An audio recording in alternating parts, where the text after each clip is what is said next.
His happened during the summer I turned 23. I've never been big on exploring abandoned places. You know the type, urban explorers with their cameras and respirators, crawling through condemned buildings for the perfect Instagram shot. That was never my thing. I'm more of a stay where it's well lit and legally accessible kind of person. But that summer, I needed work badly enough that my preferences didn't really matter. I'd graduated college the year before with a degree in industrial engineering, which sounds impressive until you realize how oversaturated that field is. After months of applications going nowhere, I finally got a call back from a consulting firm that specialized in decommissioned industrial sites. The job was simple enough. Survey old factories, document their conditions, assess salvage value. Basically, I'd be walking through dead buildings and taking notes. The pay was decent, the hours were flexible, and most importantly, it was actual experience in my field. I should have asked more questions during the interview. Because what I didn't know, what they conveniently failed to mention, was that some of these factories weren't as abandoned as they seemed, and the things still operating inside them, well, they weren't supposed to exist at all. My first assignment was a textile mill, about 2 hours north of where I lived. The place had supposedly shut down in 1987. Closed after a series of workplace accidents and union disputes. According to my briefing packet, the building had been sitting empty for decades, slowly decaying while the town around it withered away.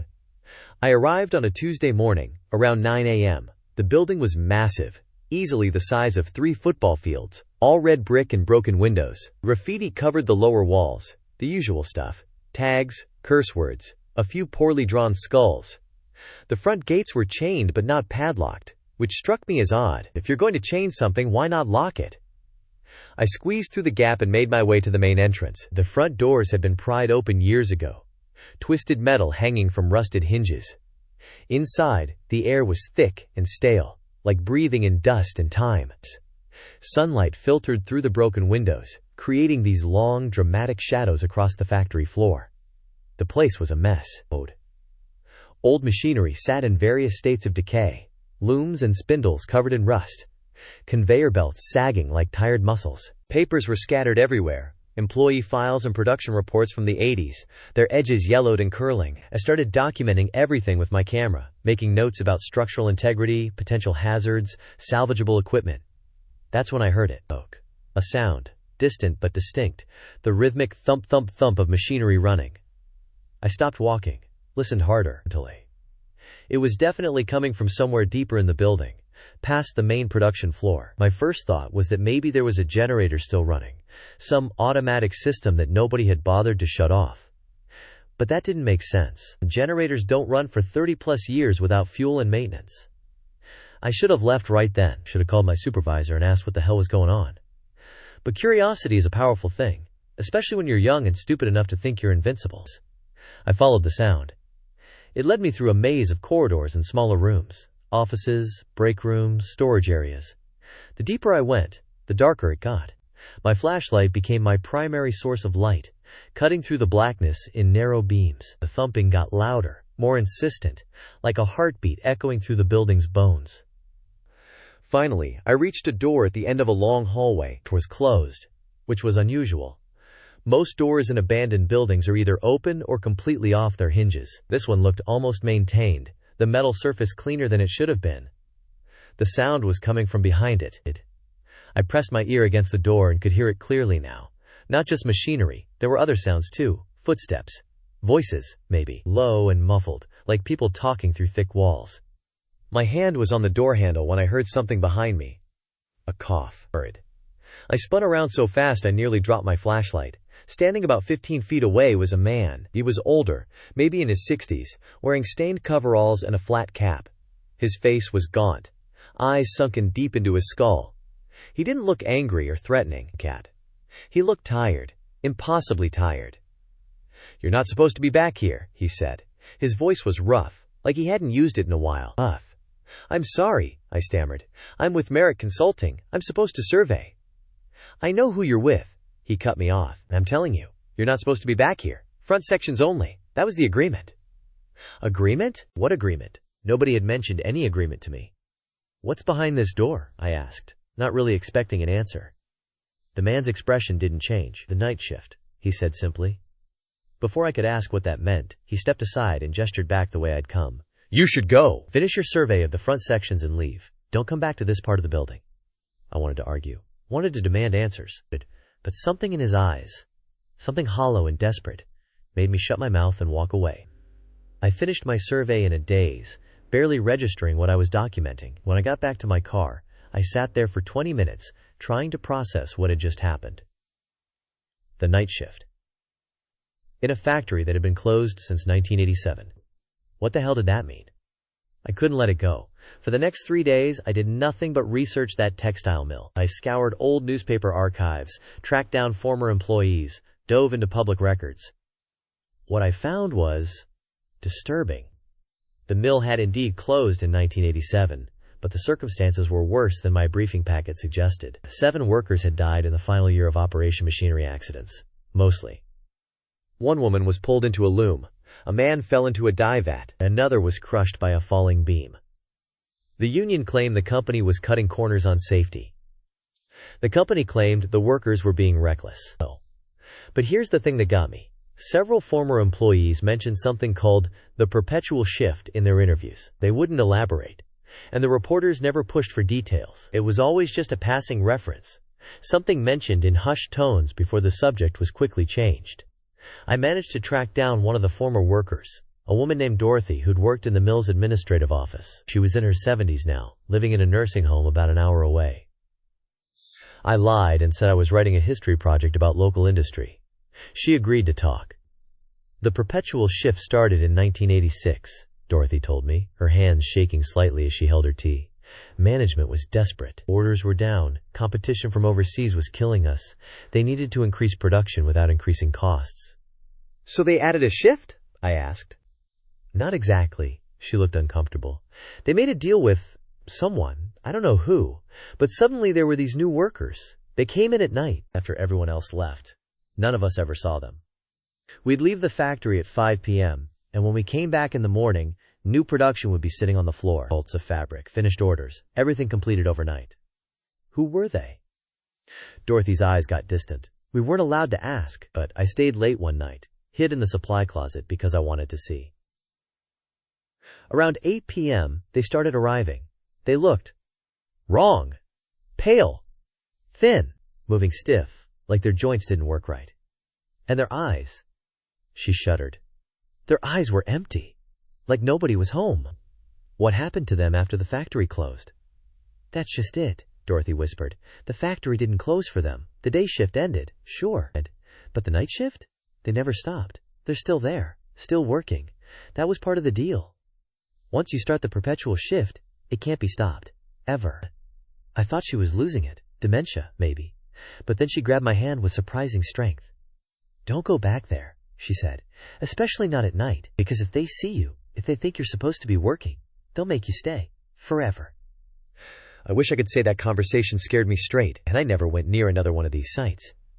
But I still needed the job, and I convinced myself Dorothy was just a confused old woman. Her story was creepy, sure, but it wasn't real. It couldn't be real.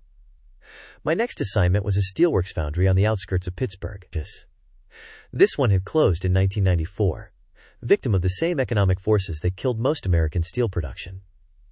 The briefing was similar. Survey, document, assess. This time I arrived in the late afternoon. Around 4 p.m. I wanted to finish before dark. The foundry was even bigger than the textile mill, a sprawling complex of buildings and towers and massive furnaces that hadn't held fire in 30 years.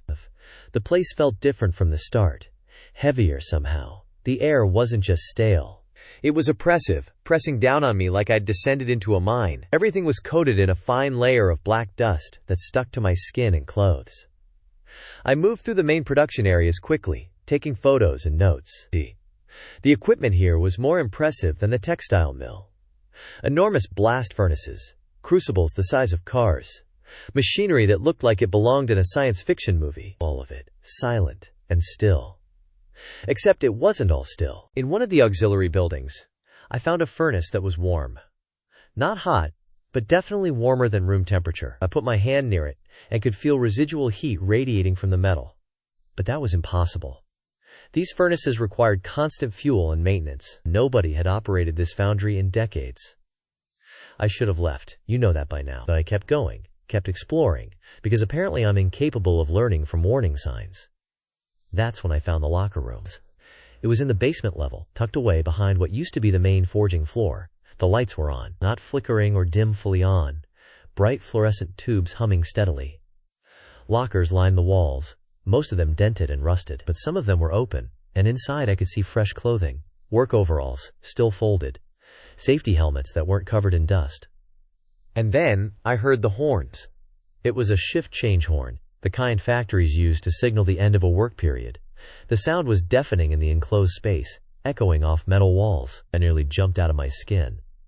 Before I could move, I heard them coming. Footsteps, dozens of footsteps, all moving in unison. The march of workers heading to their stations. I did the only thing I could think of. I dove into one of the lockers and pulled the door mostly shut, leaving just a crack to see through. They filed past in a steady stream, men and women, all wearing identical gray coveralls. Their movements were synchronized, mechanical, and just like Dorothy had described, their eyes were wrong, empty, staring straight ahead at nothing. Nobody spoke. Nobody acknowledged anyone else. They just walked. An endless procession of hollow workers heading to jobs that didn't exist anymore.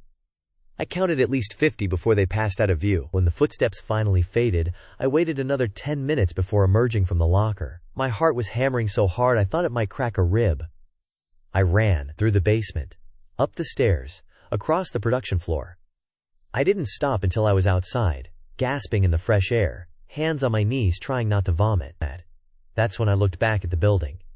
Smoke was rising from one of the stacks. Thick, black smoke, curling up into the darkening sky. The foundry was running. I went back to my apartment and started pulling up every site on my assignment list. There were 12 total, scattered across the industrial Midwest. Factories, mills, foundries, processing plants, all of them supposedly abandoned, all of them closed in the 80s and 90s. I started making calls. Other consultants who'd worked these sites. Most of them gave me the same story.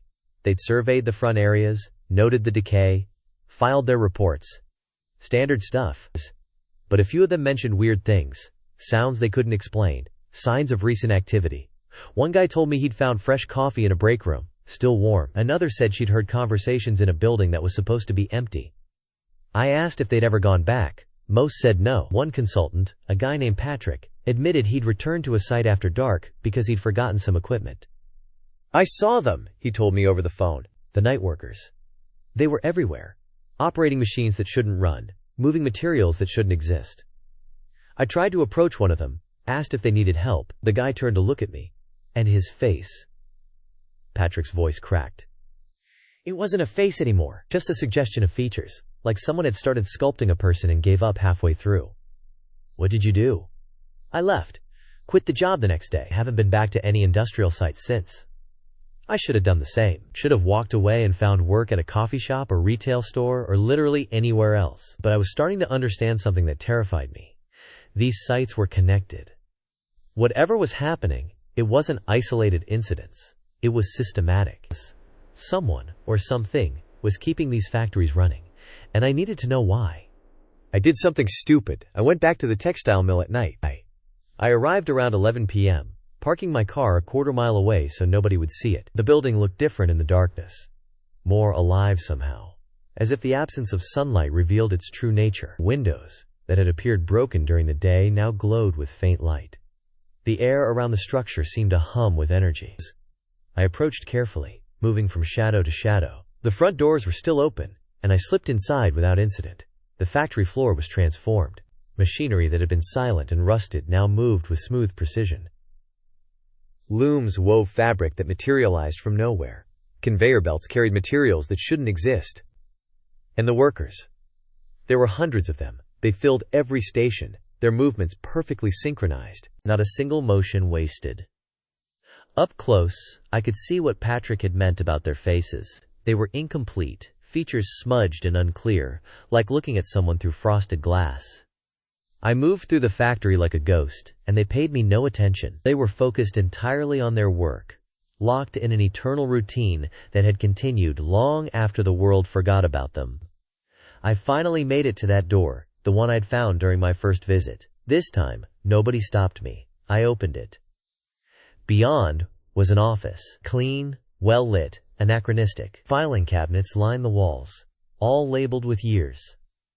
1986, 1987, 1988, continuing all the way to the present year. A desk sat in the center, and behind it sat a man in a business suit.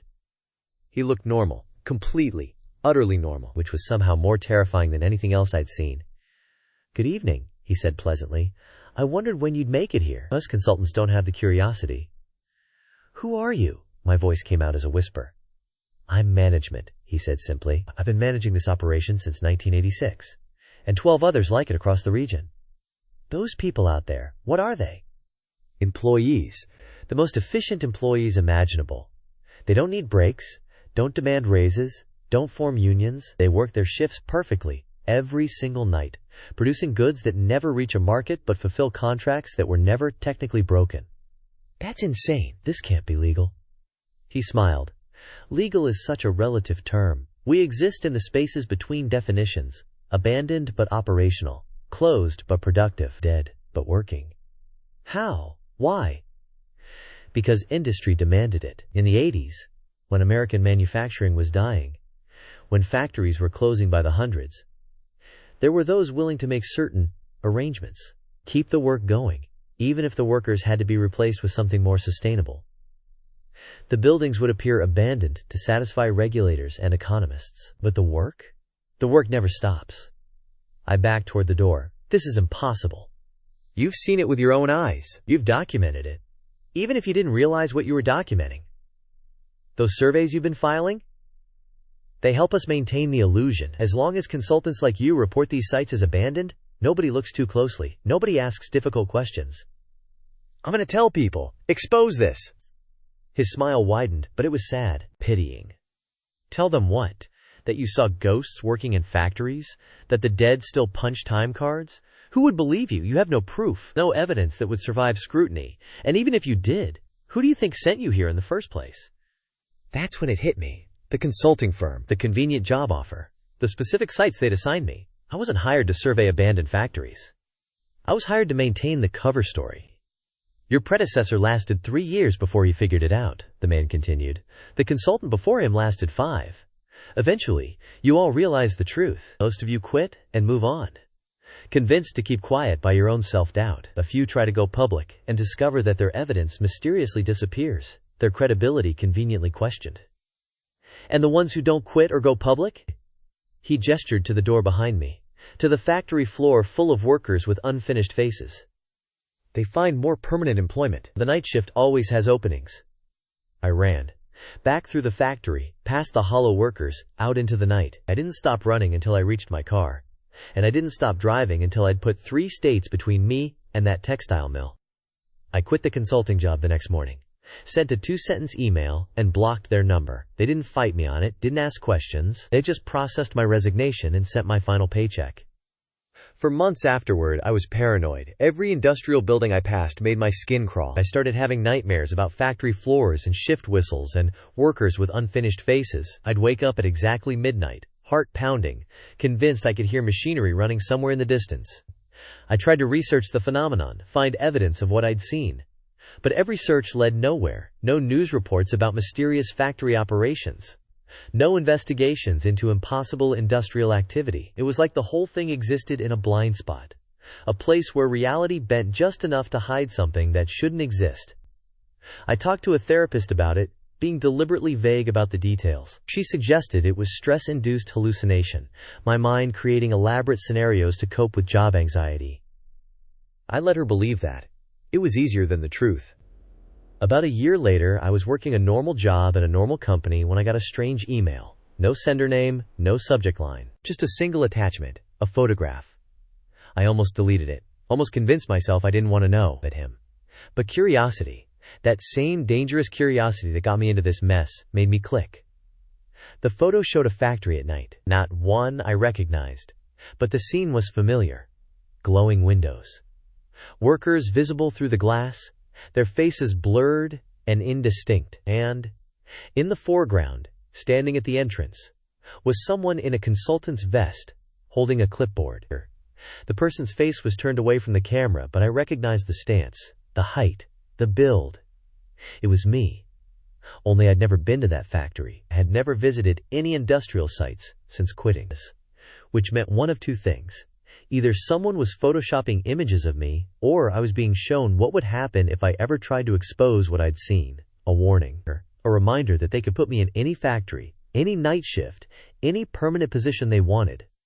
I deleted the email, cleared my trash folder, threw out my computer, and bought a new one. But sometimes, late at night when I can't sleep, I wonder about those factories, about how many there are, about what they're really producing in the darkness, hour after hour, shift after shift, forever. And I wonder about the other consultants, the ones who came before me and the ones who'll come after. How many of them will figure it out? How many will run? How many will end up joining the night shift, becoming another hollow worker in an endless factory, punching a time card that never expires? I'm telling you this story because you need to know. If you've ever driven past an old factory and noticed lights where there shouldn't be any, if you've heard machinery running in buildings that were supposed to be closed decades ago, if you've seen smoke rising from dormant smokestacks, or noticed fresh tire tracks in abandoned parking lots, pay attention. Because the forgotten factories never shut down. They're still running, right now, filled with workers who can't leave and management that never sleeps. They exist in the cracks of our economic system, producing goods that feed contracts we've forgotten about, fulfilling obligations that were never meant to be fulfilled this way. And they're always hiring. So if you ever get a job offer to survey industrial sites, or consult on abandoned properties, or document historical factories, maybe think twice, ask questions, demand details. Because once you see what's really there, once you understand what keeps those buildings running, you only have two choices: run far enough away that they don't bother following you, or join the night shift. And trust me, the night shift never ends. If you found this story unsettling, please subscribe for more tales from the forgotten corners of our world. These stories are out there, hidden in plain sight, waiting for someone to notice. Just be careful how much you notice, because some things don't want to be found. And some jobs come with terms you simply can't negotiate.